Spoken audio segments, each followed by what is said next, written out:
Ma'am नमस्ते। कौन हो तुम और तुम्हें अंदर किसने आने दिया? मैम मेरा इंटरव्यू है आज यहाँ। इंटरव्यू? तुम्हें इंटरव्यू के लिए किसने बोला यहाँ पे? मेरे पास अपॉइंटमेंट लेटर है मैम, लीजिए। अच्छा ठीक है, बैठ जाओ। जी धन्यवाद मैम। अपना रिज्यूमे दिखाओ। जी मैम। रिज्यूमे तो तुम्हारा अच्छा है, लेकिन एक प्रॉब्लम है। प्रॉब्लम? क्या प्रॉब्लम है मैम? प्रॉब्लम ये है कि तुम्हारे ये कपड़े और तुम्हारी ये उम्र का क्या करे। कपड़े? मैम मैं कुछ समझी नहीं। देखो, अगर मैं तुम्हें अपने ऑफिस में जॉब देती हूँ तो मुझे तुम्हारी शक्ल रोज देखनी पड़ेगी। और खुद को देखो, तुम क्या बनकर आई हो, कैसे कपड़े पहने हैं तुमने, और तुम्हारी उम्र।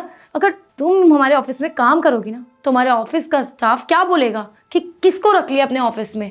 और तुम्हें पता है, हमारे ऑफिस में ना सब मॉडर्न बन के आते हैं, मॉडर्न लोग आते हैं, अच्छे कपड़े पहनते हैं। और तुमने अपने आप को देखा है, क्या फटीचर साड़ी पहनकर आई हो तुम ऑफिस में।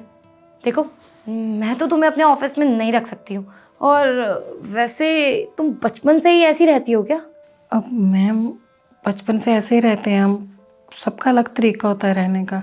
आप मेरी बात तो सुनिए। देखो, मैंने बस कह दिया ना, मैं तुम्हें अपने ऑफिस में नहीं रख सकती हूँ। अगर तुम हमारे ऑफिस में काम करोगी ना तो हमारे ऑफिस का एटमॉस्फेयर ख़राब होगा, बहुत ज़्यादा नेगेटिविटी होगी। ऊपर से क्लाइंट्स अगर तुम्हें देखेंगे ना तो वो तो चले ही जाएंगे, क्योंकि हमारे ऑफिस में मॉडर्न लोग रहते हैं। और तुम्हारी जैसी आंटियों का काम ना सिर्फ घर पे होता है। तो बेहतर होगा तुम घर जाओ और घर का काम करो। मैम मेरी शक्ल से और मेरे कपड़ों से और मेरी एज से नेगेटिविटी का क्या वास्ता? आप मेरी एक बार बात तो सुन लीजिए। देखो, मुझे जो सुनना था ना मैंने सुन लिया है, और मेरा जो मन करेगा ना मैं वो करूँगी। ये मेरा ऑफिस है और मैं तुम्हें अपने ऑफिस में ना जॉब बिल्कुल नहीं दे सकती हूँ। चली जाओ, और ये लो अपना रिज्यूमे। दीदी, मैं दोस्तों के साथ बाहर जा रही हूँ, कुछ पैसों की ज़रूरत है मुझे।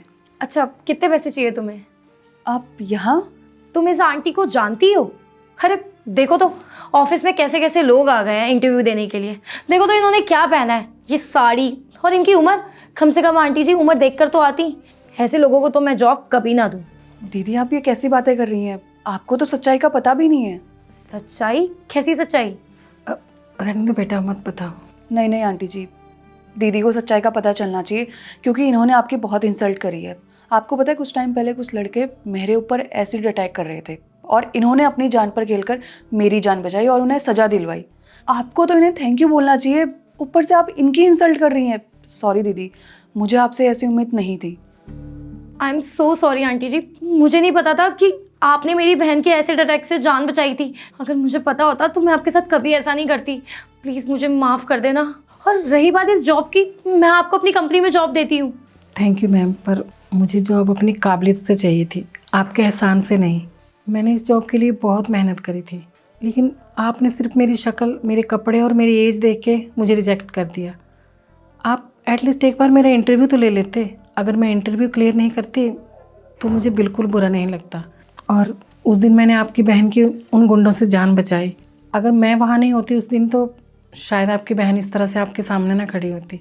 पर मुझे समझ नहीं आ रहा मैम, एक बात बताइए, मेरी शक्ल में और मेरे कपड़ों में क्या प्रॉब्लम है? हर इंसान का रहने का अलग तरीका होता है, हर किसी का रहन सहन अलग होता है। ज़रूरी थोड़ी है सब एक जैसे कपड़े पहन के आएंगे। और रही मेरी उम्र की बात, तो काम की ज़रूरत तो इंसान को किसी भी एज में पड़ सकती है। और आपको तो बल्कि मेरे लिए अच्छा सोचना चाहिए कि मैं इस उम्र में भी काम कर रही हूँ, अपने पैरों पे खुद खड़ी हो रही हूँ। खैर, आप जैसे लोग ऐसी बातें नहीं समझते हैं।